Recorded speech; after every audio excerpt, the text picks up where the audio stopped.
श्री गणेशाय नमः। ओम श्री सरस्वत्यै नमः। ओम श्री गुरुभ्यो नमः। श्रुतिस्मृतिपुराणानाम् आलयं करुणालयं नमामि भगवत्पाद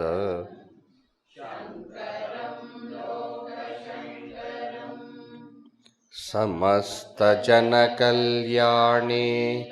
निरतं करुणामयं नमामि चिन्मयं देवं सद्गुरुं ब्रह्मविद्वरं मूकं करोति वाचालं पङ्गुं लङ्घयते गिरिं यत्कृपातमहं वन्दे परमानन्दमाधवम् परमानन्दमाधवम्।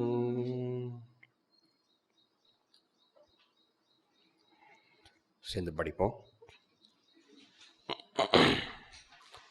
युष्मदस्मत्प्रत्ययगोचरयोः विषयविषयिणोः तमः प्रकाशवद्विरुद्धस्वभावयोः इतरेतरभावानुपपत्तौ सिद्धायां तद्धर्माणामपि सुतरामितरेतरभावानुपपत्तिः इत्यतः अस्मत्प्रत्ययगोचरे विषयिणी चिदात्मके युष्मत्प्रत्ययगोचरस्य विषयस्य तद्धर्माणां च अध्यासः तद्विपर्ययेण विषयिणः तद्धर्माणां च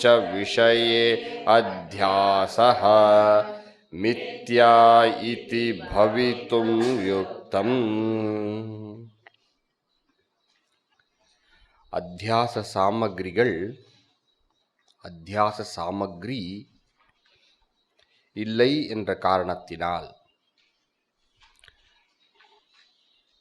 அத்தியாசம் இங்கே இல்லை.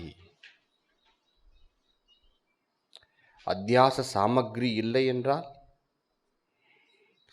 சாமகிரி என்பது காரண கலாபம், காரண கூட்டம், காரணத்தினுடைய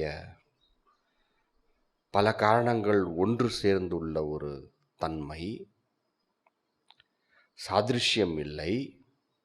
அந்த சாதிருஷ்யம் இல்லாதலால் விவேக அக்ரஹம் இல்லை. விவேக அக்ரஹம் இல்லை என்றால் அந்த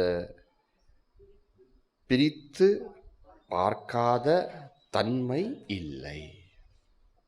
வேறுபடுத்தி அறியாத தன்மை, வேறுபடுத்தி அறியும் தன்மை இல்லை. இதைதான் விவேக அக்ரஹம் அல்லது பேத அக்ரஹம் என்று சொல்வார்கள்.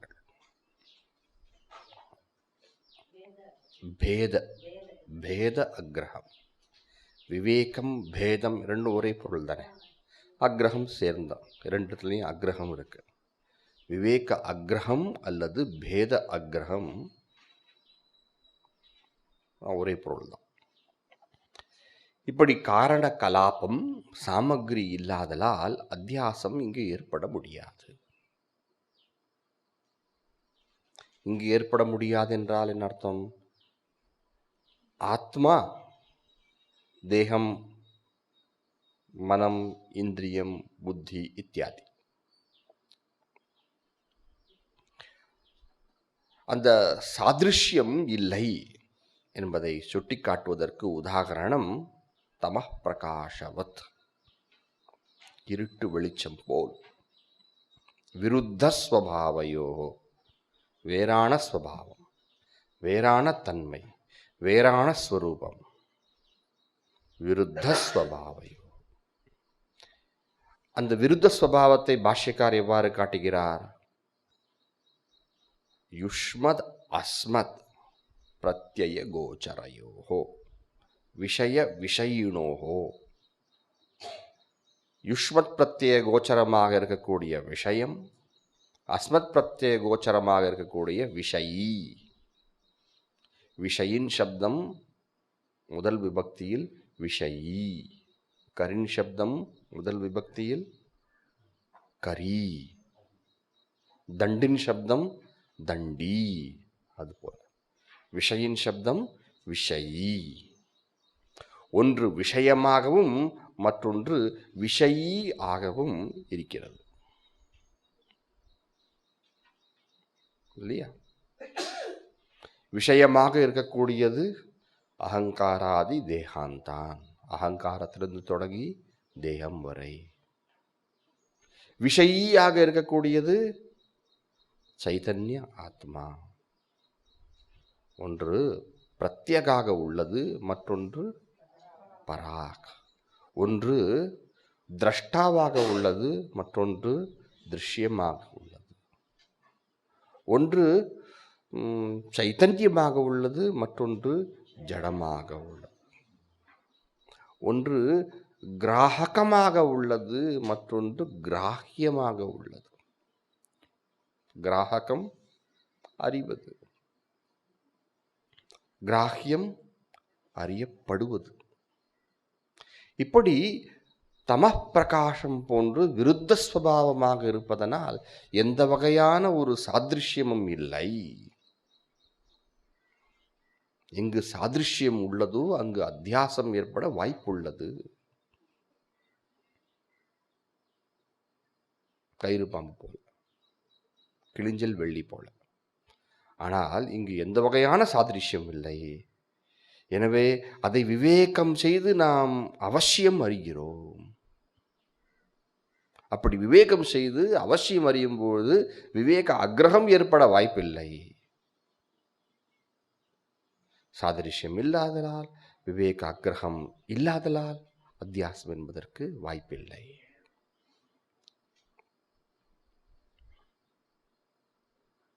நீங்கள் சொல்கின்ற அத்தியாசம் இதரேதர அத்தியாசம், அந்யோன்ய அத்தியாசம், தாதாத்மியம். இதரேதர அத்தியாசம், அந்யோன்ய அத்தியாசம், தாதாத்மியம் இவையெல்லாம் ஒரு பொருள் தான்.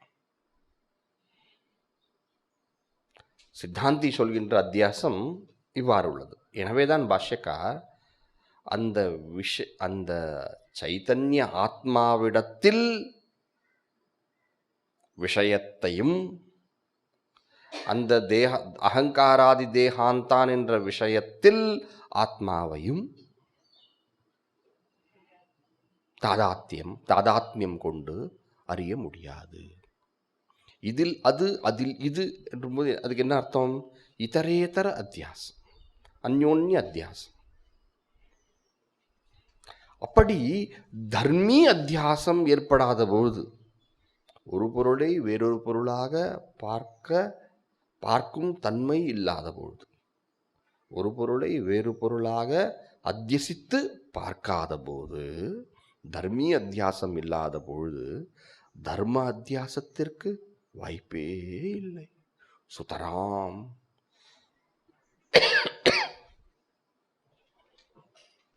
சகஜமாக, நிச்சயமாக, உண்மையாக அதற்கு வாய்ப்பே இல்லை. ஏனென்றால் தர்ம அத்தியாசத்திற்கு காரணம் தர்மி அத்தியாசம். சாதாரணமாக ஒரு பொருளை வேறொரு பொருளாக பார்க்கும்போது அந்த பொருளுடைய தர்மத்தை வேறொரு பொருளில் பார்க்கிறோம். எனவே இந்த தர்மி அத்தியாசம் இல்லாத பொழுது தர்ம அத்தியாசம் இருக்க முடியாது. அப்படின்னா என்ன அர்த்தம்? நான் தேகம் என்பது அத்தியாசத்தினால் ஏற்பட்டது இல்லை. இது உண்மை. இது என்னுடைய சகஜ நிலை. அத்தியாசமாக இருந்தால் அது அஞ்ஞானத்தால் ஏற்படுவதனால் ஞானத்தால் அதை நீக்கலாம். இது எப்பொழுதும் திடமாக உண்மையாக சத்தியமாக இருந்து கொண்டிருக்கிறதோ அதை ஞானத்தால் நீக்க முடியாது. கர்மத்தால் நீக்கலாமோ, அது வேற விஷயம். ஞானத்தால். எனவே இதை அத்தியாசம் என்று நீங்கள் சொல்லக்கூடாது. மித்யா இதி பவித்தும் யுக்தம். இங்கு மித்யா என்பதற்கு என்ன பொருள்? பொய், அசத்தியம், தவறு. தவறு இது சரியான தவறு, இது தவறு. நீங்கள் சொல்வது தவறு. தவறாகத்தான் இருக்க முடியும். நீங்கள் சொல்வது தவறாகத்தான் இருக்க முடியும். இப்படி பூர்வபக்ஷம். சித்தாந்தம் ததாபி என்று ஆரம்பிக்கிறது. படிப்போம். ததாபி அந்யோன்யஸ்மின் அந்யோன்யாத்மகதாம் அந்யோன்ய தர்மான்ஷ அத்யஸ்ய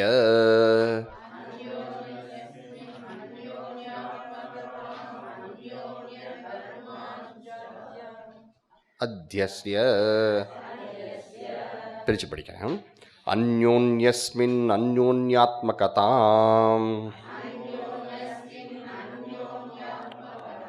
அந்யோன்ய தர்மான்ஷ அத்யஸ்ய இதரேதர அவிவேகேன அத்யந்த விவிக்தயோஹ தர்ம தர்மிணோஹ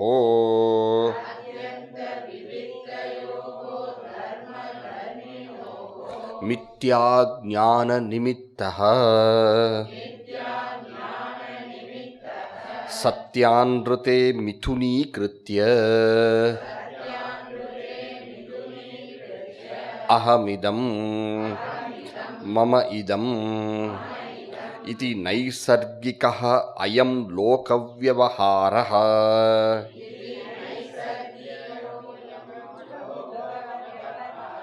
இதி நைசர்கிகோயம் லோகவ்யவஹாரः.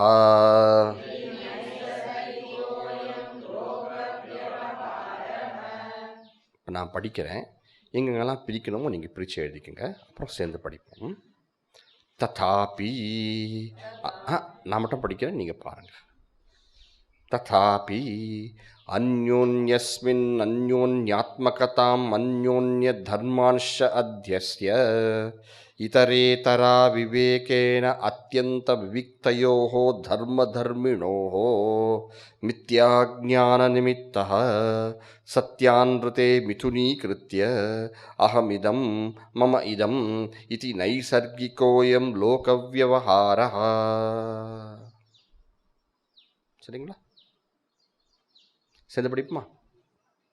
ததாபி அந்யோன்யஸ்மின் அந்யோன்யாத்மகதாம் அந்யோன்ய தர்மான்ஷ அத்யஸ்ய இதரேதரா விவேகேன அத்யந்த விவிக்தயோஹ தர்ம தர்மிணோஹ மித்யா ஞான நிமித்தஹ சத்யான்ருதே மிதுனீக்ருத்ய அஹமிதம் மம இதம் இதி நைசர்கிகோயம் லோகவ்யவஹாரஹ. ததாபி. ததாபின்னு அர்த்தம் என்றாலும். என்றாலும்னு என்ன அர்த்தம்? அதனுடைய தாத்பரியம் என்ன? நீ சொல்வது ஒரு வகையில் சரியாக இருந்தாலும், ஒரு வகையில் சரியாக இருந்தாலும், அப்படின்னு அர்த்தம், நீ சொல்வது முழுமையாக எனக்கு ஒப்புதல் கிடையாது, ஆனால் நீ சொல்வதில் ஒரு பகுதி எனக்கு எந்த வகையான ஒரு ஆக்ஷேபமும் இல்லை. நீ சொல்வது ஒரு வகையில் பொருந்தும், ஒரு வகையில் பொருந்தாது.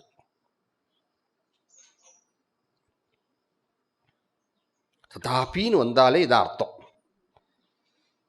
அதாவது ஆக்ஷேபம் ஒரு வகையில் சரியாக இருந்தாலும், எந்த வகையில் சரி? சாதிருஷ்யம் இல்லை என்பது சத்தியம்.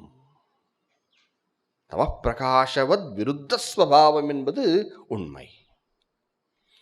ஏன்? ஒன்று பிரத்யக், ஒன்று அஸ்மத் பிரத்யய கோச்சரம், மற்றொன்று யுஷ்மத் பிரத்யய கோச்சரம். ஒன்று விஷயின், மற்றொன்று விஷயி. ஒன்று விஷயி, ஒன்று மற்றொன்று விஷயம்.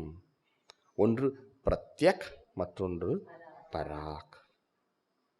ஒன்று திருக், மற்றொன்று திருஷ்யம். ஒன்று கிராஹகம், மற்றொன்று கிராஹ்யம். ஒன்று சைதன்யம், மற்றொன்று ஜடம். இப்படி விருத்த ஸ்வபாவமாக இருக்கிறது என்பது எனக்கு ஒப்புதல். ஆனால் விருத்த ஸ்வபாவமாக இருப்பதனால், சாதிருஷ்யம் இல்லாதலால் அத்தியாசம் இல்லை என்பது எனக்கு ஒப்புதல் இல்லை. நான் ஒப்புக்கொள்ள முடியாது. ஏன் அப்படி சொல்றீங்க? ஏனென்றால் அத்தியாசத்தினுடைய லட்சணம், அத்தியாசத்தினுடைய ஹேது, அத்தியாசத்தினுடைய பலம், இவை மூன்றும் நாம் பார்க்கிறோம்.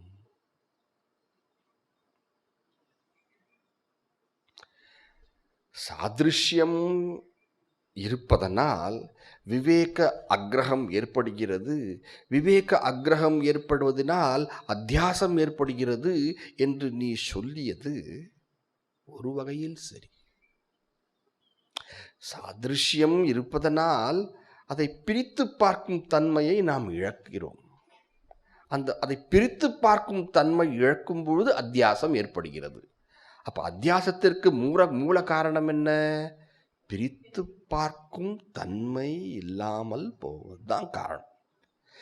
சாதிருஷ்யம் இருக்கு, அதனால பிரித்து பார்ப்பது இல்லை, அது வேற விஷயம். ஆனால் அத்தியாசத்திற்கு மூல காரணம் என்ன? நாம் அதை பிரித்து விவேகம் செய்யாமல், வேறுபடுத்தி அதனுடைய வித்தியாசத்தை பார்க்காமல் இருப்பதுதான் மூல காரணம், நேர்காரணம், சாட்சாத் காரணம். அந்த சாட்சாத் காரணம் இங்கே இருக்கிறது. எல்லா இடத்திலும் சாதிருஷ்யம் இருப்பதனால்தான் அத்தியாசம் ஏற்படுகிறது என்ற நியமம் இல்லை. ஆனால் எல்லா இடங்களிலும் விவேக அக்ரஹம் இல்லை என்பது நேர்காரணமாக இருக்கிறது. எனவே அத்தியாசத்திற்கு நியமமான காரணம் என்ன? விவேக அக்ரஹம். இதை நம்ம மனசில் வச்சுக்கணும். நேற்று உதாரணம் சொன்னேன், காணல் நீர். சூடான சூரிய வெப்பம்தான், சூரிய ஒளி கதிர்கள் தான் ஜில்லான குளிர்மையான காணல் நீராக தோன்றுகிறது இல்லையா? விருத்த ஸ்வபாவம், சாதிருஷ்யம் இல்லை. ஆனால் நாம் அதை பிரித்து பார்ப்பதில்லை, விவேக அக்ரஹம் இல்லை. எனவே அங்கு அத்தியாசம். எனவே எல்லா இடங்களிலும் சாதிருஷ்யம் தான் அத்தியாசத்திற்கு காரணம்னு சொல்லக்கூடாது. பல காரணங்கள் இருக்கிறது அத்தியாசத்திற்கு. ஆனால் சாட்சாத் காரணம் என்ன? விவேக அக்ரஹம், பேத அக்ரஹம், வேற்றுமையை அறியாதது. இதுதான் மூல காரணம். அந்த காரணம் இங்கு இருக்கிறது என்று இவ்வாறு சித்தாந்தம், லட்சணம், ஹேது, பலம், அத்தியாசுடைய லட்சணம் இருக்கு இந்த இடத்துல. இந்த இடம் என்றால் என்ன அர்த்தம்? இந்த அஞ்ஞான பூமியான ஆத்மாவை தேகமாக பார்ப்பது, தேகத்தை ஆத்மாவாக பார்ப்பது. இந்த இடத்தில் இந்த இடத்தில் அத்தியாச லட்சணம் இருக்கு. அத்தியாசனுடைய ஹேத்துவான பேத அக்ரகம் அல்லது விவேக அக்ரகம் இருக்கு. மேலும் அதனுடைய அத்தியாசம் ஏற்படுவதனால் ஏற்படக்கூடிய ஒரு ஒரு நிலைமை, அந்த பலம், அத்தியாசத்தினுடைய பலத்தை நாம் பார்க்கிறோம். அத்தியாசனுடைய காரியத்தை நாம் அனுபவிக்கிறோம் அப்படின்னு விளக்கிறார். ததாபி, ததாபி என்றால் அர்த்தம், நீ சொல்வது போல ஆத்மாவும் அகங்காராதி தேகாந்தானும் வேறாக இருந்தாலும் ததாபி அந்யோன்யஸ்மின் அந்யோன்யாத்மகதாம் அந்யோன்ய தர்மான்ஷ அத்யஸ்ய. அந்யோன்யஸ்மின் அந்யோன்யாத்மகதாம், அந்யோன்யஸ்மின் அது சப்தமி இல்லையா? ஒன்றில், ஒவ்வொன்றில், வெவ்வேறு ஒன்றில் அப்படிதான் அர்த்தம். அப்படின்னு அர்த்தம் ஆத்மாவில், தேகத்தில், இது இவை இரண்டிலும் அந்யோன்யஸ்மின் சப்தமி அதிஷ்டானத்தை காட்டக்கூடியது. அந்யோன்ய அத்தியாசம் இல்லையா? ஒரு அத்தியாசத்திற்கு ஆத்மா அதிஷ்டானம், மற்றொரு அத்தியாசத்தில் தேகம் தேகம் அதிஷ்டானம். அது அந்யோன்யஸ்மின். அந்யோன்யஸ்மின் அந்யோன்ய ஆத்மகதாம், வேறொன்றினுடைய தன்மை, வேறொன்றிய சொரூபம். ஆத்மா, ஆத்மா என்றால் சொரூபம் அர்த்தம் இங்க. அப்படின்னா ஆத்மாவில் தேகத்தினுடைய சொரூபத்தையும் தேகத்தில் ஆத்மாவுடைய சொரூபத்தையும் தான் தர்மீய அத்தியாசம்.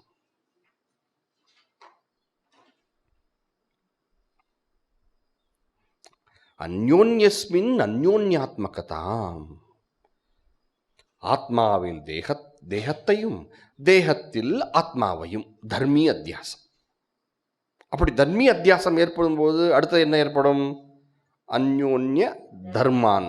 இப்போ தர்ம அத்தியாசம் அப்படின்னு என்ன அர்த்தம்? ஆத்மாவில் தேகத்தினுடைய தர்மத்தை, ஆத்மாவில் தேகத்தினுடைய தர்மம் என்ன? புருஷத்துவம், ஸ்திரீத்துவம், ஸ்தூலத்துவம், அதுபோல அந்யோன்ய தர்மான்ஷ. தேகத்தில் ஆத்மாவுடைய தர்மம் அர்த்தம், தேகத்தில் ஆத்மாவுடைய தர்மமான சேதனத்துவம்.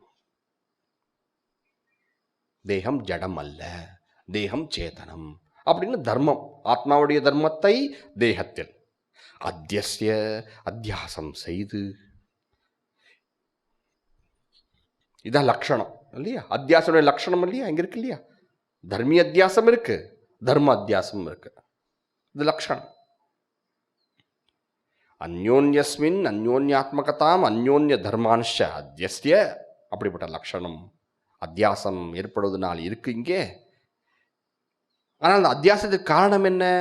அத்தியாசத்திற்கு சாட்சாத் காரணமான விவேக அக்ரகம். அது சொல்றாரு பாருங்க, இதரேதர அவிவேகேன, அவை இரண்டையும் வேறுபடுத்தி பார்க்காமல். அதான் விவேக அக்ரகம். ஆனால் நீ சொல்வது சரிதான். நீ சொன்னது என்ன சரி? அத்தியந்த விவிக்தையோகோ தர்ம தர்மிணோகோ. அத்தியந்த விவிக்தையோகோ என்றால் என்ன அர்த்தம்? அத்தியந்தம், அத்தியந்தம் மிகவும், மிகவும் வித்தியாசமாக இருக்கக்கூடிய. அத்தியந்த விவிக்தம், விவிக்தம்னா வித்தியாசம், வேறாக, ஒன்றுக்கு ஒன்று வேறாக அத்தியந்தமா இருக்கு. தம பிரகாசவத்து நீ சொன்ன உதாரணம் ரொம்ப அருமையான உதாரணம். அப்படி வேறாக தான் இருக்கு. அத்தியந்த விவிக்தையோகோ தர்ம தர்மினோகோ. தர்ம தர்மின் ரெண்டு இருக்கு பாருங்க. அது நம்ம அந்த தர்ம தர்மினுக்கு வித்தியாசம் இருக்கு நம்ம பார்த்துட்டோம். ஒன்று அஸ்மத் பிரத்யேக கோச்சரம், அடுத்தது யுஷ்மத் பிரத்யேக கோச்சரம். ஒன்று பிரத்யக், மற்றொன்று பராக். அப்படி எல்லாம் பார்த்தாச்சு நம்ம. அத்தியந்த விவிக்தையோகோ தர்ம தர்மினோகோ அப்படின்னு சொல்வது சரியாக இருந்தாலும், ஆனால் எப்படியோ அங்கு வேறுபடுத்தி நாம் பார்ப்பதில்லை. இதரேதர அவிவேகேன. ஏன் அப்படி வேறுபடுத்தி பார்ப்பதில்லை? மித்யாஜான நிமித்தா, அஜ்ஞானத்தினால். மித்யாஜானம் என்று எப்படி பிரிக்கணும்? அதை மித்யா அஜ்ஞானம்னு பிரிக்கணும். எங்கெங்கெல்லாம் மித்யா ஞானம் வருதோ அங்கெல்லாம் மித்யா அஜ்ஞானம் பிரிக்கணும். அதை ஞாபகம் வச்சுக்கோங்க. மித்யா ஞான நிமித்தான அர்த்தம் அந்த அஜ்ஞான நிமித்தத்தினால், அப்படின்னா அஜ்ஞானத்தினால் அர்த்தம்.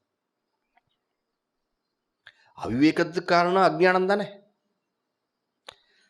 அதாவது அதனுடைய தன்மையை அறியாமல் இருப்பது அஜ்ஞானம். அதனுடைய தன்மையை அறியாமல் இருப்பதனால் அது அத்தியந்த விவிக்தமா இருக்கு. ஆனா நாம பார்க்காம போனா என்ன பண்றது? நாம சரியா பார்த்துட்டா அந்த இதை தொல்லையே இல்லை. பிரகாசம் வேற, இருட்டு வேற. ஆனா பிரகாசத்தை கண்ணை மூடிட்டு பார்க்காம இருந்தா பிரகாசம் இருட்டா தானே இருக்கும். அதுக்கு பிரகாசமா காரணம் நாம பார்க்கல. அதுக்கு என்ன பண்றது? அது விருத்த ஸ்வபாவம் தான். ஆனா நீ பார்த்தியா? நீ பார்க்கல இல்லையா? ஆத்மஸ்வரூபத்தை பார்த்தியா? இல்லை இல்லையா? எனவே அஜ்ஞான நிமித்தத்தினால், அஜ்ஞானத்தினால், அந்த அஜ்ஞானம் எப்படிப்பட்டது? மித்யா. மித்யான என்ன அர்த்தம் இங்க? மித்யா என்றால் எது சத்தியம் இல்லையோ, எதுக்கு அழிவு ஏற்படுமோ அது மித்யா. அஜ்ஞானம் நிச்சயம் அஜ்ஞானத்திற்கு அழிவு உண்டு. ஞானம் பெற்றால் அஜ்ஞானம் அழியும். அஜ்ஞானத்தினுடைய சொரூபம் நிலை மித்யா. மித்யா உங்களுக்கு நிறைய தடவை படிச்சிருப்பீங்க. மித்யா, மித்யா என்ன அர்த்தம்? இப்பொழுது இருக்கிறது, தோற்றமாக இருக்கிறது, இப்பொழுது இருக்கிறது, அது மித்யா. இப்பொழுது இருக்கிறது என்ன அர்த்தம்? அஜ்ஞான அவஸ்தையில் அஜ்ஞானம் இருக்கிறது.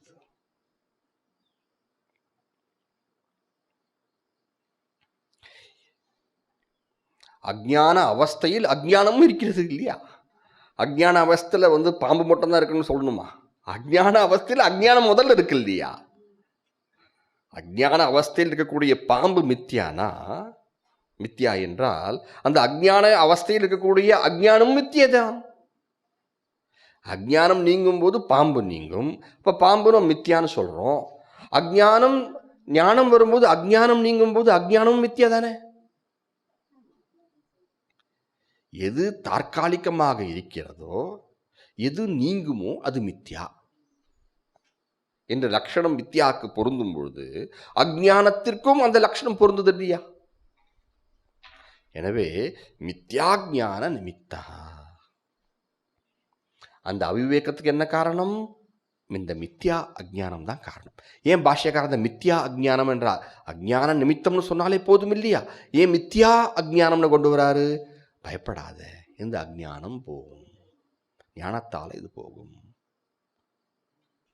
அதையும் காட்டணும் இல்லையா? இது அஜ்ஞானத்தால தான் வந்திருக்கு. சரி, என்ன பண்றது? அஜ்ஞானத்தால வந்துடுச்சே. இல்லை, அது மித்யா, அது அழியும், அது நீங்கும். பயப்பட வேண்டாம். மித்யா அஜ்ஞான நிமித்தா, அந்த அஜ்ஞானத்தினால் அப்ப என்ன ஆகுது? சத்யான்ருதே மிதுனீகிருத்திய. இந்த அஜ்ஞானம் இருப்பதனால் என்ன ஆகிறது? அது விருத்த ஸ்வபாவமாக இருந்தாலும் ஒன்று சத்தியம், மற்றொன்று அன்ருத்தம். விருத்த ஸ்வபாவத்தை காட்டாத பாஷ்யக்கார். அப்படி விருத்தமாக இருந்தாலும் நீ அதை அறியாதலால் அதுக்கு என்ன பண்றது? அது விருத்த ஸ்வபாவமா இருக்கான நீ பார்க்கலையே. விருத்த ஸ்வபாவம் நீ பார்த்துட்டா அது வராது இல்லையா? பார்க்கல. எனவே சத்தியத்தையும் அன்ருத்தத்தையும் மிதுனீகிருத்திய யுகலீகிருத்திய ஒன்றாக சேர்த்து தாதாத்மியம் செய்து அத்தியாசம் செய்து. மிதுனீகிருத்திய என்ன அர்த்தம்? ஒன்றாக சேர்த்து.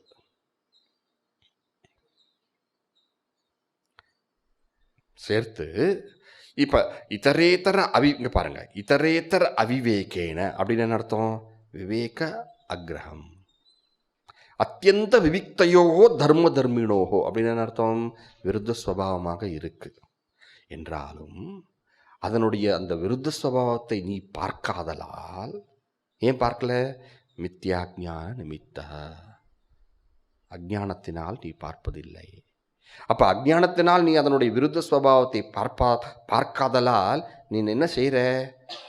அந்த விருத்த ஸ்வபாவமாக இருக்கக்கூடிய ஒன்று சத்தியம், ஆத்மா சத்தியம், அகங்காராதி தேகாத்தான் அன்றுதம் பொய், இவை இரண்டையும் ஒன்றாக சேர்க்கிறாய். இவை இரண்டையும் ஒன்றாக சேர்க்கிறாய் என்ன அர்த்தம்? மிதுனீகிருத்திய ரெண்டையும் ஒன்றாக பார்க்கிறாய். ரெண்டையும் ஒன்றாக பார்க்கிறாய் என்ன அர்த்தம்? தாதாத்மியம் செய்கிறாய். அந்த மிதுனீகிருத்திய என்றால் தாதாத்மியம். எனவே இந்த அஞ்ஞானம், அஞ்ஞானத்தினால் வரக்கூடிய விவேக அக்ரகம், அந்த விவேக அக்ரகத்தினால் அந்த விருத்த ஸ்வபாவமாக இருக்கக்கூடிய இரண்டையும் மிதுனம் செய்து ஹேத்து, இதெல்லாம் ஹேத்து. அந்த இத்தரையத்தர அவிவேகத்திலிருந்து ஆரம்பித்து மிதுனீகிருத்திய வரைக்கும் ஹேத்து. அதுக்கு முன்பு லக்ஷணம். அந்யோன்யஸ்மின் அந்யோன்யாத்மகதாம், அத்தியாசனுடைய லக்ஷணம். ஒன்றில் ஒன்றை பார்ப்பது, அந்த ஒன்றில் மற்றொன்றுடைய தர்மத்தை பார்ப்பது, இது அத்தியாச லக்ஷணம். அத்தியாச லக்ஷணம், அத்தியாச ஹேத்து. உண்மையில் சாதிருஷ்யம் ஹேத்து இல்லை. உண்மையில் என்ன ஹேத்து? விவேக அக்ரகம் ஹேத்து. விவேக அக்ரகத்துக்கு எது ஹேத்து? பார்க்காத தன்மை, அஜ்ஞானம் ஹேத்து. எப்படி அருமையா சொல்றாரு பாருங்க பாஷ்யக்கா. பூர்வபக்ஷம் படிக்கும்போது ஓஹோ சரியாதானே இருக்கு. நான் சித்தாந்தம் பாருங்க, அதான் பாஷ்யக்காரனா பாஷ்யக்கார். இது எந்த ஒரு கஷ்டமும் இல்லை. பிரம்மசூத்திரம் கஷ்டம்னு சொல்றவங்கெல்லாம் சரியா படிக்கலன்னு அர்த்தம், அவ்வளவுதான். இல்லை ஒரு கஷ்டமும் இல்லை பாருங்க. மிகவும் யுக்தி பூர்வமா இருக்கு. மிதுனீகிருத்திய சரி, இதெல்லாம் நாம சொல்லலாம், வார்த்தைகள்ல சொல்லலாம். ஆனா அத்தியாசம் இருக்கு என்பதற்கு உண்மையான நிரூபணம் என்ன? நம்முடைய அனுபவம். அனுபவத்தை காட்டுறோம். அடுத்தது பாருங்க. அகமிதம் மமஇதம் சொல்றோமா? அகமிதம், அகமிதம்னு அர்த்தம் நான் தான் இது, நான் தான் இதுன்னு அர்த்தம், நான் தேகம்னு அர்த்தம். அகமிதம் நான் இது, இதுன்னா இங்க தேகம். அப்படி சொல்லவே கூடாது. ஒன்று அகம், ஒன்று இதம், ஒன்று யுஷ்மத் பிரத்யேக கோச்சரம், ஒன்று அஸ்மத் பிரத்யேக கோச்சரம், ஒன்று யுஷ்மத் பிரத்யேக கோச்சரம். அப்படி சொல்லவே கூடாது. ஆனால் சொல்கிறோமா இல்லையா? எல்லாரும் சொல்கிறோமா இல்லையா? நான் தான் தேகம் சொல்கிறோமா இல்லையா? சொல்றியா இல்லையா டாடி? சொல்கிறேன். அப்போ ஏண்டா அத்தியாசம் இல்லைன்ற? அகமிதம் மம இதம். மம இதம்னா என்னுடையது இது. என்னுடையதுன்னா என்னுடைய ஸ்வபாவம் இது. நான் தேகம் என்பது தர்மி அத்தியாசம், நான் புருஷன் என்பது தர்ம அத்தியாசம், நான் ஸ்திரீ என்பது தர்ம அத்தியாசம். அகம் இதம் என்பது நான் தேகம், தர்மி அத்தியாசம். அப்போ தர்மி அத்தியாசம் வரும்போது என்ன வரும் அடுத்தது? என்னுடைய சொரூபம், தன்மை இது. மம இதம்னா என்ன அர்த்தம்? மம என்னுடைய தன்மை இது, என்னுடைய தன்மை இது. அகம் இதுன்னா நான் இது, மம இதம்னா எனது இது. எனது இதுன்னா என்ன அர்த்தம்? என்னுடைய தன்மை இது. இந்த புருஷத்துவம் என்னுடைய தன்மை, இது என்னுடைய, இது நான். எனவே தர்மி அத்தியாசம் உள்ளது, தர்ம அத்தியாசம் உள்ளது. இதெல்லாம் எப்படி இருக்கு? இது நைசர்கிகா. இந்த அனுபவம் நைசர்கிகா. நைசர்கிகா நம்ம வேண்டும்னே இது பண்ணல, அது தானா இருக்கு. நைசர்கிகம். நைசர்கிகம்னா சகஜம்னு அர்த்தம், இயற்கைன்னு அர்த்தம். இயற்கைன்னு என்ன அர்த்தம்? நம்முடைய இயற்கைன்னு இல்லை, அஜ்ஞானம் இருக்கும் போது இது இயற்கைன்னு அர்த்தம், அவ்வளவுதான். நம்முடைய இயற்கை தன்மை சச்சிதானந்தம் தானே. ஆனால் இப்பொழுது அஜ்ஞானம் இருக்கும்பொழுது அந்த அஜ்ஞானம் இருப்பதனால் இது இயல்பாக இருக்கிறது. உங்களை ரொம்ப குற்றம் சொல்லிக்காதீங்க, இது இயல்பாக இருக்கு, அவ்வளவு. இது நைசர்கிகா அயம் லோக வியவஹார. லோக வியவஹாரன்னு அர்த்தம் அஜ்ஞான வியவஹார. அயம் நைசர்கிகா அயம். அயம்னா இந்த. இந்த என்றால் அர்த்தம் நாம் அனுபவிக்கின்ற அர்த்தம். அனுபவம் தானே. ஒரு பொருள் இருக்குதா இல்லையா அதுக்கு நிரூபணம். அனுபவிக்கிறோம். இப்படி அயம் லோக வியவஹார. லோக வியவஹார, இந்த லோகத்தில் நாம் அனைவரும் அகம் இதம் மம இதம், நான் ஸ்திரீ, நான் புருஷன், நான் குயவன், நான் இன்ஜினியர், நான் டாக்டர், நான் ஒரு அத்தியாபகன், நான் பிரம்மச்சாரி, நான் சந்நியாசி என்பது இந்த லோகத்தில் சகஜமாக எல்லா சமயங்களிலும் எல்லா சந்தர்ப்பங்களிலும் இடைவிடாது நாம் இந்த விவகாரத்தை செய்து வருகிறோம். விவகாரம் இப்படி பேசுகிறோம், இப்படி அனுபவிக்கின்றோம், இப்படி ஒரு நிலையில் இருக்கிறோம்.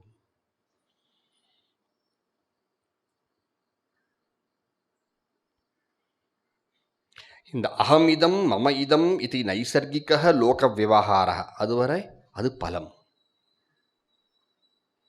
பலம் என்றால் காரியம், அனுபவம்.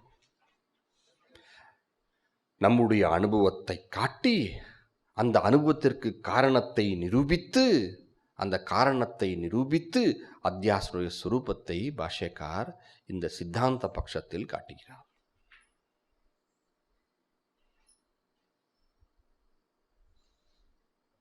நல்லா புரியுதுங்களா?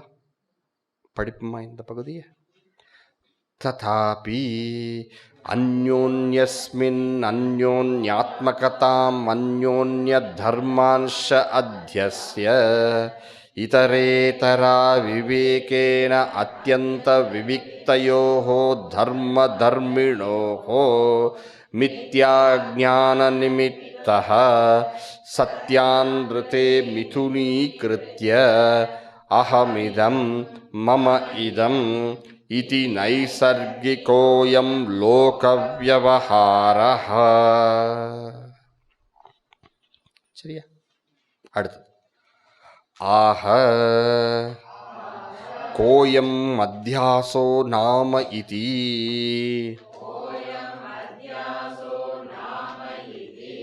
ஸ்மிருதி ரூபஹ பரத்ர பூர்வத்ருஷ்டாவபாசஹ.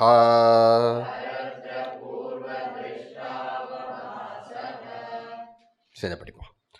ஆஹ கோயம் அத்யாசோ நாம இதி உச்யதே ஸ்மிருதி ரூபஹ பரத்ர பூர்வத்ருஷ்டாவபாசஹ. சரி, சாமான்யமாக அத்தியாசத்தினுடைய லட்சணத்தை காட்டி அந்த அத்தியாசத்தினுடைய காரணத்தை விசேஷமாக விவேக அக்ரகம் என்பதை நிலைநாட்டி அந்த விவேக அக்ரகத்திற்கும் மூல காரணம் அஞ்ஞானம் என்பதை நிரூபித்து நம்முடைய அனுபவத்தில் அத்தியாசம் இருக்கிறது என்பதை நம்முடைய ஞானத்திற்கு கொண்டு வந்து அத்தியாசம் இருக்கிறது நிச்சயம் என்பதை நிலைநாட்டி உள்ளார். லட்சணம், ஹேத்து, பலம். எனவே அத்தியாசம் இருக்கு. அத்தியந்த விருத்தமாக இருந்தாலும் அந்த விஷயங்கள் எங்கே அத்தியாசம் ஏற்படுகிறதோ அது அத்தியந்த விருத்தமாக இருந்தாலும் அத்தியாசம் ஏற்பட்டுள்ளது காட்டிட்டார். அப்படி காட்டிட்ட பிறகு அடுத்தது என்ன? அத்தியாசத்தினுடைய லட்சணம் என்ன? லட்சணம் டெஃபினிஷன். அத்தியாசனுடைய இலக்கணத்தை இங்கு நமக்கு தருகிறார் பாஷ்யக்கார். ஆக, ஆக என்றால் ஒருவர் கேட்கிறார். அதாவது இந்த அத்தியாசம் என்பது நிச்சயமாக இருக்கிறது என்று நிரூபித்த பிறகு சிஷ்யனாக இருக்கட்டும் அல்லது பூர்வபக்ஷியாக இருக்கட்டும், அப்படிப்பட்டவர் ஒருவர் கேட்கிறார். ஆக என்ன கேட்கிறார்? கோயம் அத்தியாசோ நாம இதி. என்ன அத்தியாசம் அத்தியாசம் சொல்றீங்க, இது என்னது? இது சரியா சொல், என்னதுன்னு கரெக்டா, என்னது என்பதை ஒரு வகையான ஒரு பிழையும் இல்லாமல் அதனுடைய இலக்கணத்தை நேராக சொல்லுங்கள். கோயம் அத்தியாசோ நாம இதி. அத்தியாச இதி கோயம் பதார்த்தா, அதான் அர்த்தம். அத்தியாசம் அத்தியாசம் சொல்றீங்களே அப்படின்னா என்னது? இந்த நாம இத்தினா என்னதுன்னு அர்த்தம். நாமம்னா இங்கே பெயர் இல்லை. அத்தியாசம் என்பது என்னது? அத்தியாசம் என்ற நாமத்தால் நாம் அழைக்கிறோம் இல்லையா, அது என்னது? கஹ அயம் அத்தியாசக நாம இதி. அத்தியாசம் என்று நாம் வழங்குகிறோம் அல்லவா, அத்தியாசோ நாம என்று வழங்கப்படுவது கோயம். என்னது? உச்சதே சொல்றோம். உச்சதே என்றால் நான் சொல்கிறேன் இல்லை, சொல்லப்படுகிறதுன்னு அர்த்தம். சொல்லப்படுகிறதுன்னா என்ன அர்த்தம் என்றால், இவ்வாறு சொல்லப்படுகிறது சாஸ்திரத்தில். ஸ்மிருதி ரூபः பரத்ர பூர்வதிருஷ்டாவபாசः. ரொம்ப பிரபலமான இலக்கணம் அத்தியாசத்திற்கு.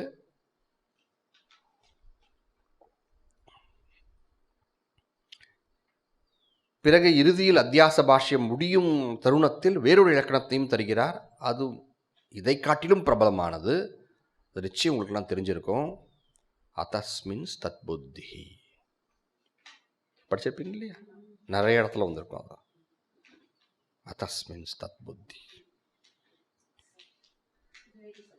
ஸ்மிருதி ரூபः பரத்ர பூர்வதிருஷ்ட அவபாசः. பார்ப்போம். ஸ்மிருதி ரூபः. ஸ்மிருதி ரூபன்னு என்ன அர்த்தம்? ஸ்மிருதி ரூபः கொஞ்சம் ஜாக்கிரதையாக பாருங்கள். ஸ்மிருதி ரூபः ஒரு வார்த்தை இருக்குது. பரத்ர என்றால் வேறொரு இடத்தில். பூர்வதிருஷ்ட என்றால் முன்பு பார்த்த, முன்பு அனுபவித்தன்னு அர்த்தம். பார்த்தன்னா கண்ணால் பார்க்கணும் தான் அவசியம் இல்லை, முன்பு அனுபவித்த. பூர்வதிருஷ்ட. அவபாச என்றால் அதனுடைய ஒளிர்வு, அதனுடைய தோற்றம், அதனுடைய அனுபவம் அப்படின்னு அர்த்தம். ஸ்மிருதி ரூபா அந்த வார்த்தைக்கு ஒன்றும் விளக்கம் தரல. நான் அதே வார்த்தையை அப்படியே பிரயோகம் பண்ணுறேன். ஸ்மிருதி ரூபா பரத்ர வேறொரு இடத்தில், பூர்வதிருஷ்ட பூர்வம் அனுபவித்த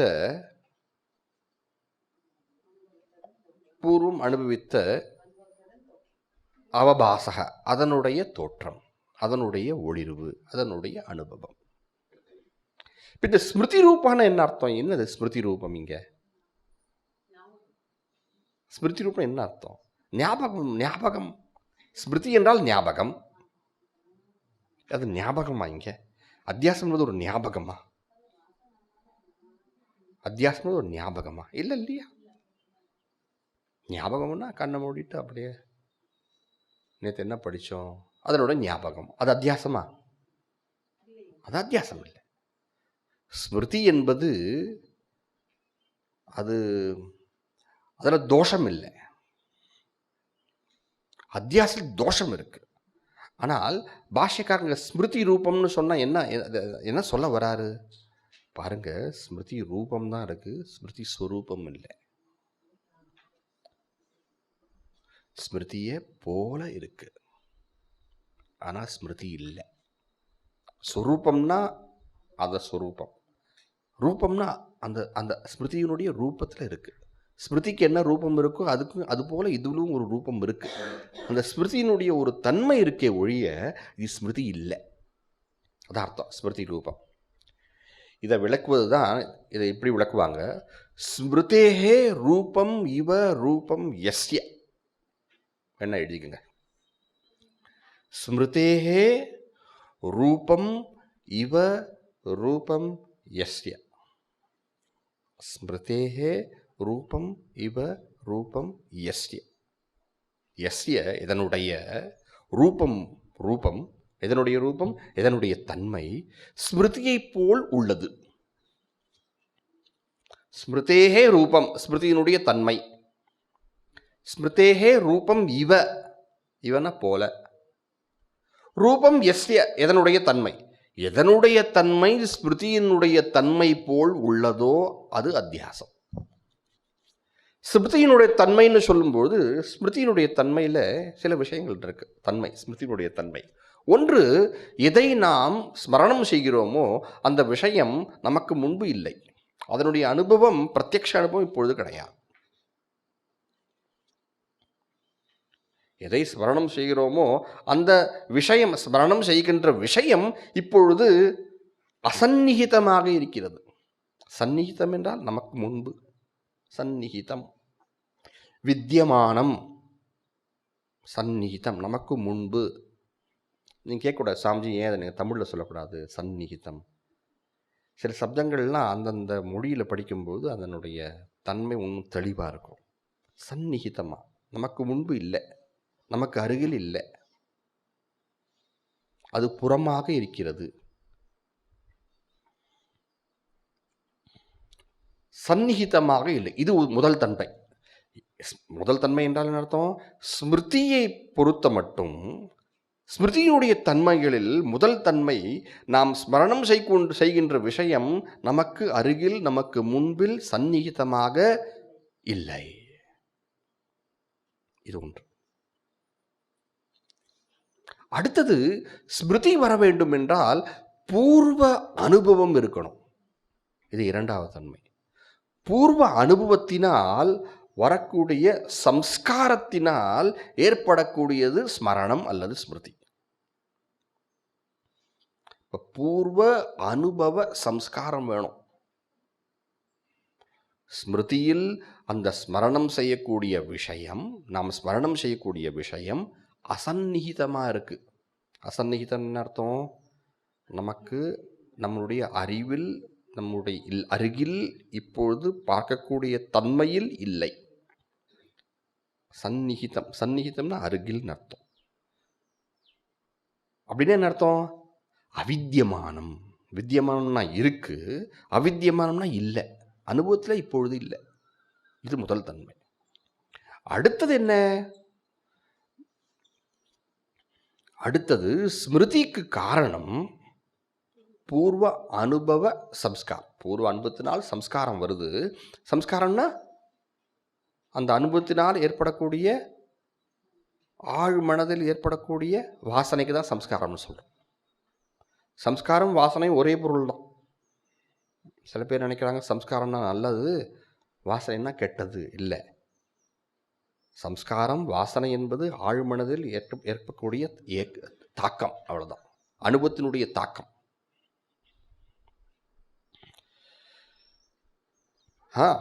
எனவே இரண்டு தன்மைகள். ஒரு தன்மை அசந்நிகித விஷயம். அசந்நிகித விஷயம் என்றால் ஸ்மரணம் செய்யக்கூடிய விஷயம் சந்நிகிதமாக இல்லை. சந்நிகிதமாக இல்லை என்றால் அருகில் இல்லை, நம்முடைய இப்பொழுது அனுபவத்தில் இல்லை, இருக்கக்கூடாது. முதல் நம்ம பார்க்குற விஷயம் இப்போ அருகில் இருந்தால் அது ஸ்மரணம் கிடையாது, அது பிரத்யக்ஷமாயிடும். எனவே ஸ்மிருதியின் வரும்பொழுது முதல்ல அந்த விஷயம், ஸ்மரணம் செய்யக்கூடிய விஷயம் அசந்நிகிதமாக இருக்கணும். இது முதல் தன்மை, ஸ்மிருதி ஏற்படணும்னா. அடுத்தது பூர்வ அனுபவ சம்ஸ்கார ஜன்யமாக இருக்கணும். ஜன்யம் பிறப்பு. பூர்வ அனுபவ சம்ஸ்கார ஜன்யம்.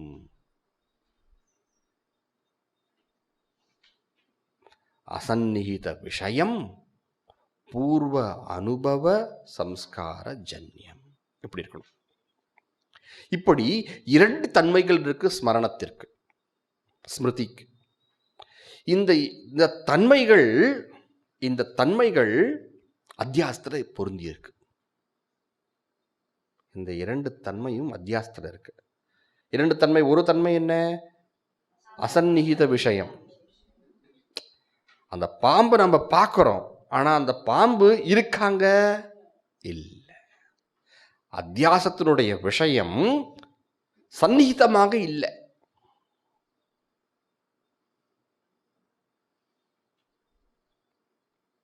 எவ்வாறு ஸ்மரணத்தினுடைய விஷயம் சந்நிகிதமாக இல்லையோ அவ்வாறாகவே அத்தியாசத்தினுடைய விஷயம், எதை நாம் அத்தியாசம் செய்து அனுபவிக்கின்றோமோ அந்த விஷயம், பாம்பு உண்மையில் இருக்கா? இல்லை, சந்நிகிதமாக இல்லை. இது முதல் தன்மை. அடுத்தது ஸ்மிருதி எவ்வாறு வருகிறது? பூர்வ அனுபவ சம்ஸ்காரத்தினால் வருகிறது இல்லையா? அதே போல அந்த பாம்பு எப்படி வருகிறது? பூர்வ அனுபவ சம்ஸ்காரத்தினால் வருகிறது. எனவேதான் இது ஸ்மிருதியின் தன்மையுடன் உள்ளதுன்றார் பாஷ்யக்கார். ஸ்மிருதி ரூபா. ஸ்மிருதி ரூபனா ஸ்மிருதின்னு இல்லை, ஸ்மிருதியின் தன்மை பொருத்தி உள்ளது. அது அர்த்தம். ஆனால் இந்த இரண்டு தன்மைகளில் பூர்வ திருஷ்டன் அடுத்து இருக்கு பாருங்க. பரத்திர பூர்வ திருஷ்ட அவபாசக.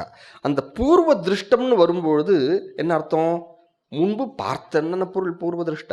இப்போ முன்பு பார்த்தன என்ன அர்த்தம்? பூர்வ அனுபவ, அதனால் வரக்கூடியது அப்படின்னு அர்த்தம்.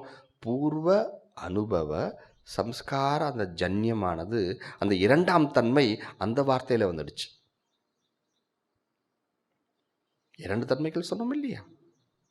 அந்த இரண்டாவது தன்மை அந்த பூர்வ திருஷ்டம் என்ற அந்த அந்த அத்தியாச இலக்கணத்தில் அந்த இடத்துல வந்துடுச்சங்க.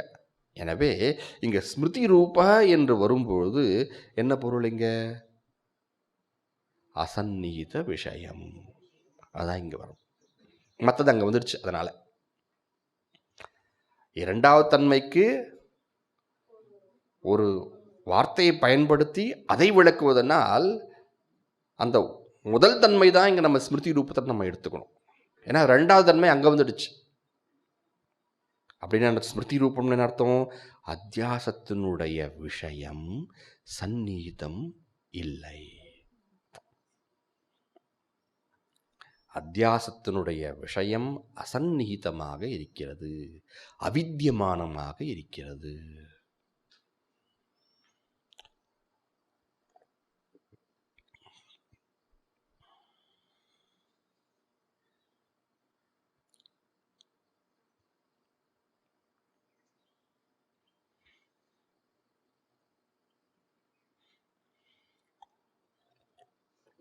சரிங்களா? அடுத்த பதப்போம். பரத்ர. பரத்ர என்பது எதை சுட்டி காட்டுகிறது? பரத்ர என்பது வேறொரு இடத்தில். ஸ்மிருதி ரூபம் என்னன்னு அர்த்தம்? இல்லாத பாம்பைன்னு அர்த்தம். அசந்நிகித விஷயம் நம்ம சொல்றோம் அப்படின்னா என்ன அர்த்தம்? நம்முடைய இப்பொழுது அனுபவத்தில் இல்லாதன்னு அர்த்தம். அப்ப என்ன அர்த்தம்? இல்லாத பாம்பை. பரத்ர வேறொரு இடத்தில். வேறு இடத்தில்னா அந்த இடம் இருக்கு நிச்சயமா. ஸ்மிருதி ரூபன்னு சொல்லும்போது அது இல்லைன்னு அர்த்தம், அது வருது.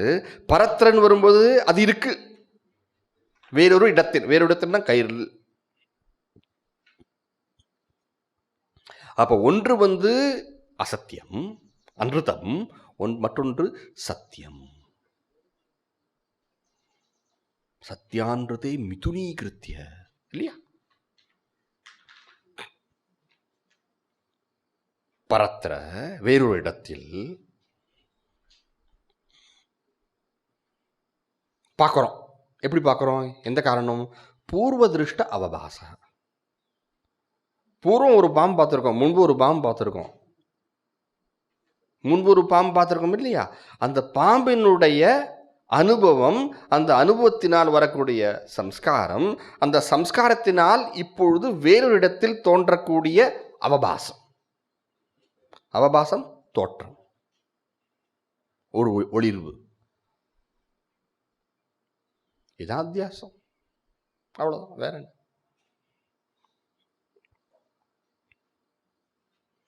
இல்லாத ஒன்றை ஸ்மிருதி ரூபா பரத்ர ஒரு அதிஷ்டானத்தில், சத்தியமான அதிஷ்டானத்தில் முன்பு அனுபவித்த சம்ஸ்காரத்தினால் தோன்றக்கூடிய ஒரு ஒளிர்வு. சரிங்களா? படிப்புமா.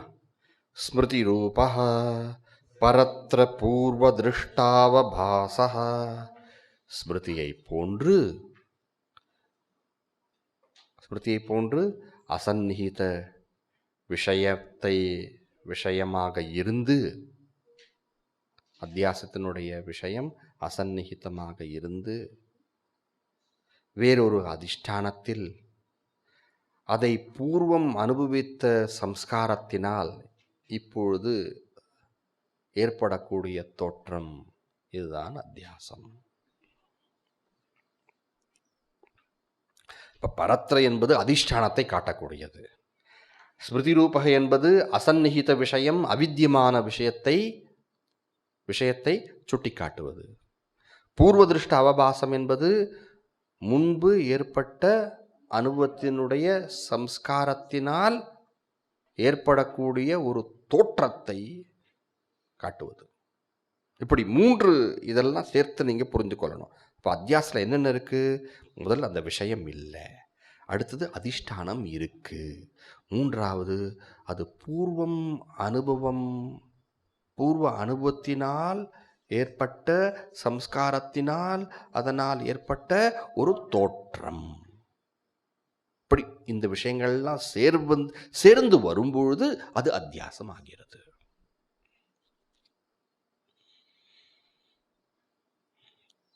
எனவே இந்த லட்சணத்தை, இந்த பொருள்களெல்லாம் நாம் கொண்டு பார்க்கும்போது நாமளே ஒரு லட்சணத்தை எழுதலாம். எப்படி எழுதலாம்? அதிஷ்டானி. பரத்ர என்று வரும்போது அதிஷ்டானி. அதிஷ்டானே அவித்யமானஸ்ய அசந்நிகிதஸ்ய. அசந்நிகிதம்னா அவித்தியமானம் தான் அர்த்தம். அருகில் இல்லாதன்னு அர்த்தம், இல்லைன்னு அர்த்தம். அதிஷ்டானே அவித்யமானஸ்ய பூர்வ திருஷ்டஸ்ய.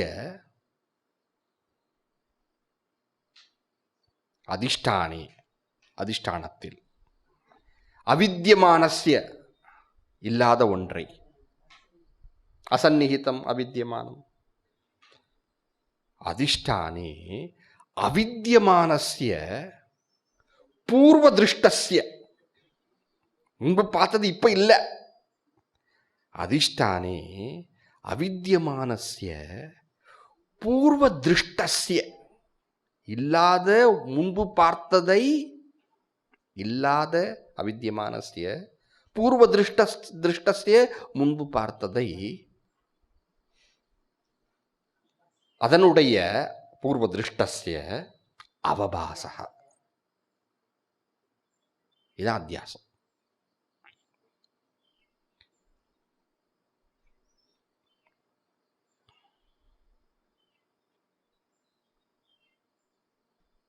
இதுல அதிஷ்டானே என்பது பரத்ர, ஸ்மிருதி ரூப என்பது அவித்யமானஸ்ய, பூர்வ திருஷ்ட அவபாசம் என்பதை பூர்வ திருஷ்டஸ்ய அவபாசக. அதான் எல்லா சப்தமும் வந்துருச்சு இல்லையா? நான் இப்போ ஒன்று கேட்கட்டுங்களா உங்ககிட்ட? யோசிச்சு சொல்லுங்க. நீங்க கயிறில் பாம்பு பார்க்குறீங்க, முன்பு பார்த்த அதே பாம்பை தான் பார்க்குறீங்களா? இல்லை, முன்பு பார்த்த அதே பாம்பு போல இருக்கின்ற ஒரு பாம்பை பார்க்குறீங்க. அப்போ பூர்வ திருஷ்டஸ்யன்னு எப்படி புரிஞ்சுக்கணும்? பூர்வ திருஷ்ட சஜாத்தியஸ்ய, அது போல அந்த ஜாதின்னு அர்த்தம். பாம்பு தான் பார்க்குறீங்க, கரடி பார்க்கல. ஆனால் அதே பாம்பு தான் பார்க்கணும்னு சொல்ல முடியாது. அந்த பாம்பு போல ஒரு பாம்பை, சஜாத்தீயம் சொல்றோம்ல, சஜாத்தீயம், விஜாத்தீயம், ஸ்வகதம், இதெல்லாம் படிச்சிருக்கீங்க நீங்க இல்லையா? அப்போ இப்போ இந்த இலக்கணத்தை நீங்கள் எப்படி சொல்லணும்? அதிஷ்டானே. நம்ம எழுதின இலக்கணத்தை கொஞ்சம் நீங்களே புரிஞ்சுக்கணும். எல்லாமே சொல்ல முடியாது இல்லையா? நீங்கள் கொஞ்சம் புரிஞ்சுக்கணும் இல்லையா?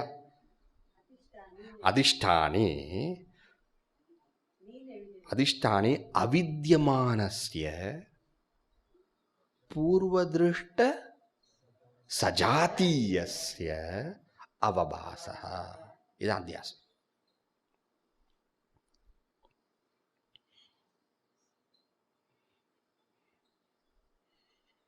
அதனால தான் பாஷ்யத்தை நாம் பிரசன்னம் கம்பீரம்னு சொல்கிறது உண்டு. பார்க்க அப்படியே பிரசன்னமாக இருக்கும். ஸ்மிருதி பரத்ரா பூர்வதிருஷ்ட அவபாசம். ஆனால் ஆழமாக போகும்போது எத்தனையோ கருத்துக்கள் உள்ளிருந்து வெளில வரும், எத்தனையோ பொக்கிஷங்கள் வரும். பஞ்சபாதிகத்தினுடைய ஆசிரியரான பத்மபாத ஆச்சாரியர், பாமத்தினுடைய ஆசிரியரான வாசஸ்பதி மிஸ்ரர், இருவருமே பாஷ்யத்தை பிரசன்னம் கம்பீரம், இருவருமே பிரசன்னம் கம்பீரம். நீங்கள் சொல்லலாம், பத்மபாதாச்சாரியர் சங்கராச்சாரியுடைய சிஷ்யன் தானே, அவர் குருவை அவர் போற்றுகிறார், பிரசன்னம் கம்பீரம். ஆனால் வாசஸ்பதி மிஸ்ரர் அப்படி கிடையாது இல்லையா? எல்லா தர்ஷனத்துக்கும் வியாக்கியானம் எழுதினவர் அவரும் பாஷ்யத்தை பிரசன்னம் கம்பீரம். இது இரண்டும் சேரது ரொம்ப கடினம். சிலது ரொம்ப கம்பீரமாக இருக்கும், புரியவே புரியாது. சிலது ரொம்ப பிரசன்னமாக எளிமையாக இருக்கும், ஒன்றுமே இருக்காது. ஆனால் ரெண்டுமே சேர்றது ரொம்ப அபூர்வம். அதை நம்ம குருஜிகிட்ட நீங்கள் பார்க்கலாம். சுவாமி தேஜமேந்திர சுவாமி பார்க்கலாம். அவர் ரொம்ப சொல்லுவோம், கிளாஸ் முடிஞ்சிடும், நிறைய ஜோக்கெலாம் சொல்லுவார் நடுவில், ரொம்ப ரொம்ப ஈஸியாக இருக்கும், ஒன்றுமே இல்லைன்னு வெளில வரீங்க. அப்புறம் பார்த்தா என்னன்னு இருக்கு உள்ள. பிரசன்னம் கம்பீரம், பாஷ்யம் பிரசன்னம் கம்பீரம். எனவே பாஷ்யத்தை படிக்கும்போது ஜாக்கிரதையாக படிக்கணும். அந்த எளிமையை கண்டு நாம் மயங்கக்கூடாது. எளிமையாக இருக்கு, ஆனால் ஆழமாகவும் இருக்கும். அதனால் ரொம்ப ரொம்ப ஒரு ஒரு சாவதானமாக படிக்கணும், ஸ்ரத்தாபூர்வமாக படிக்கணும். மலையாளத்தில் சொல்லுவாங்க ஸ்ரத்திச்சு நோக்கணும்னு, ஸ்ரத்திச்சுன்னுவாங்க. அது நல்ல சப்தம் மலையாளத்தில். அதிஷ்டானே அவித்யமானஸ்ய பூர்வதிருஷ்ட சஜாதீயஸ்ய அவபாசः அத்தியாசः. இது அத்தியாசம்.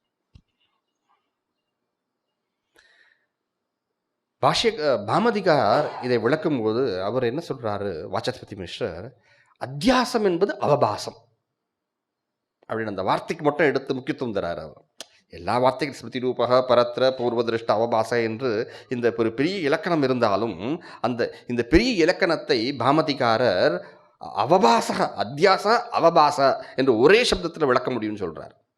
அது எப்படின்னு சொல்றார் என்றால், அந்த அவபாச என்ற சப்தத்தில் அவ இருக்கு, பாசக இருக்கு. பாச என்றால் ஒளிர்வு தோற்றம் சொன்னேன்.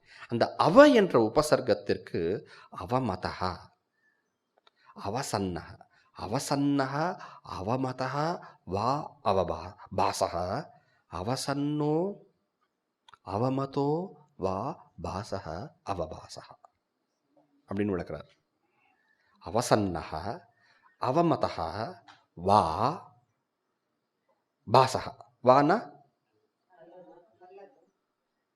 இப்படி இல்லை அப்படி ரெண்டுமே எடுத்துக்கலாம். அவசன்னக அவமதः வா பாசக, பாசக என்றால் ஒளிர்வு. எப்படிப்பட்ட ஒளிர்வு அது? அவசன்னமாகவும் இருக்கலாம், இல்லைனா இப்படி எடுத்துக்கோங்க, அவமதமாகவும் இருக்கலாம். அவசன்னக என்றால் என்ன அர்த்தம்? எந்த ஒரு ஒளிர்வுக்கு முடிவு உண்டோ. அவசன்னம், அவசனம்னா முடிவு அப்படின்னு என்ன அர்த்தம்? அது சத்தியம் இல்லை, அது எப்பொழுதும் இருக்க போவது கிடையாது, அதற்கு ஒரு முடிவு உண்டு. எந்த ஒளிர்விற்கு முடிவு உண்டோ அவசன்னக. அவமதான்னு என்ன அர்த்தம்? அது ஒரு உயர்வான ஒரு ஒளிர்வு இல்லை, ஒரு தாழ்வான. அவமதா அவமானம் எல்லாம் சொல்றோம் இல்லையா, ஒரு தாழ்வு, கீழான, ஒரு கீழான, ஒரு மேலான இல்லை, ஒரு தாழ்வான, ஒரு கீழான ஒரு ஒளிர்வு. கீழான ஒளிர்வு என்ன அர்த்தம்? அதுக்கு அப்படின்னு என்ன அர்த்தம்? அது உண்மையில் இருக்க போவது கிடையாது, அது ஒரு தோற்றம் தான் அப்படிதான் அர்த்தம். அப்படின்னு என்ன அர்த்தம்?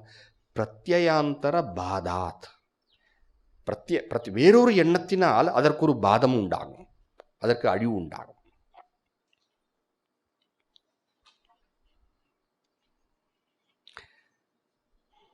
இப்படிப்பட்ட ஒரு பாசம், அவபாசம், அதாவது இப்படிப்பட்ட ஒரு அவபாசம் தான் அத்தியாசம். அப்படின்னு இந்த ஒரே வார்த்தையை எடுத்துக்கொண்டு அத்தியாசனுடைய இலக்கணத்தை அந்த ஒரே வார்த்தையில் தரார். இப்போ என்ன சொல்கிறாருன்னா, பாஷைக்கார அவபாசம் சொன்னால் போதும், ஆனால் நமக்காக கொஞ்சம் விஸ்தாரமாக சொல்லியிருக்காரு. அதான்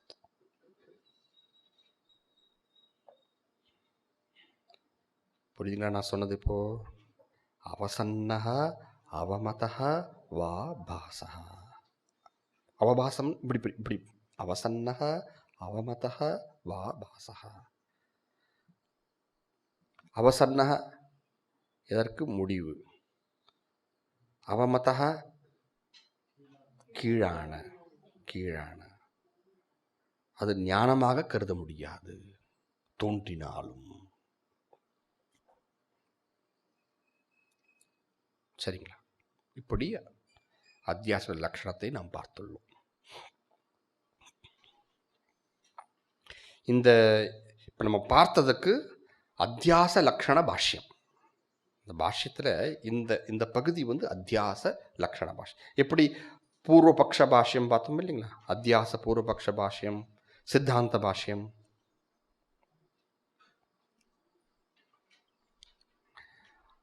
அந்த சித்தாந்தத்தில் என்ன வருது? அத்தியாசம் இருக்குன்னு சமர்த்தனம் செய்கிறோம். எனவே அந்த சித்தாந்த பாஷ்யத்துக்கு என்ன பெயர்? அத்தியாச சமர்த்தன பாஷ்யம், அத்தியாச ஆக்ஷேப பாஷ்யம், அத்தியாச சமர்த்தன பாஷ்யம், அத்தியாச லக்ஷண பாஷ்யம். இப்படி நீங்கள் பிரித்து எழுதிக்கலாம்.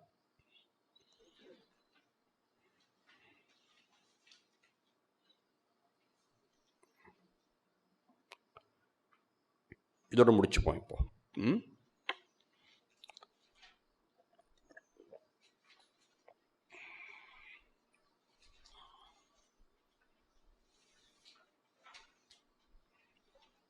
திருப்பியும் படித்து பாருங்க, யோசிச்சு பாருங்க, ஆராய்ந்து புரிஞ்சுக்குங்க. பாஷ்யம் பிரசன்னம் கம்பீரம். எனவே திரும்ப திரும்பவும் நம்ம யோசிக்கணும். முடிச்சுப்போம்.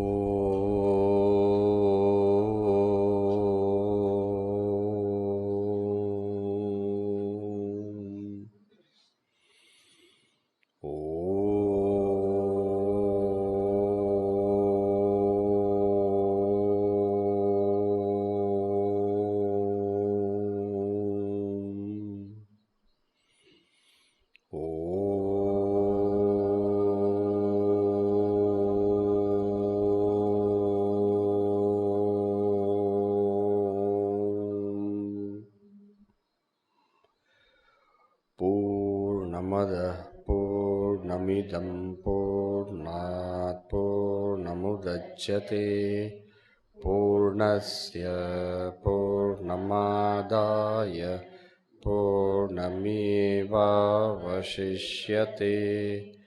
ॐ शान्ति शान्ति शान्तिः। हरि ओम श्री गुरुभ्यो नमः। हरि ओम।